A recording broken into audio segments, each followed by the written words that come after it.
تخيل تبيع بيتك كله علشان بذرة وردة. طب ايه لو قلتلك ان ده حصل بالفعل وغير التاريخ؟ اهلا بيكم، انا زياد اشرف وده فيديو جديد. في القرن ال17 في هولندا كان في جنون اسمه فقاعة التوليب. وردة اسمها التوليب جاية من تركيا، وسعر الوردة دي زاد بشكل خيالي لدرجة ان في ناس باعت بيوتها وحاجاتها مقابل بذرة وردة، وكانوا متوقعين ان سعرها هيفضل يزيد كده على طول.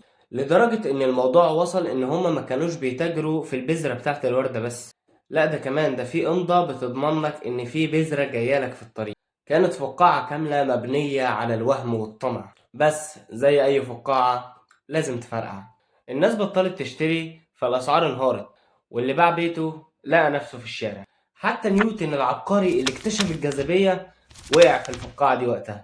طب ايه لو قلتلك ان الفقاعة دي بتتكرر تاني في عصرنا ده، بس بشكل مختلف؟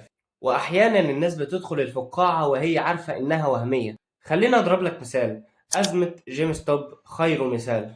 شركة العاب قديمة الناس بطلت تشتري شرايط منها بسبب المنتجات الحديثة. صناديق الاستثمار الكبيرة او بين قوسين حيتان السوق راهنت ان الشركة دي هتخسر اكتر واكتر علشان تكسب من خسارتها.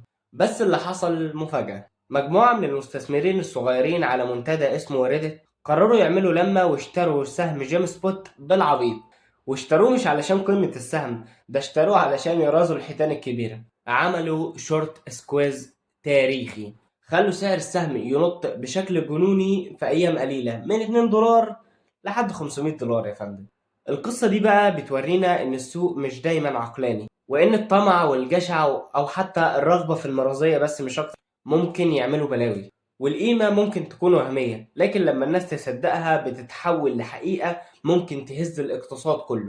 علشان بالمعرفة دايما تستفاد، افتكر دايما زياد.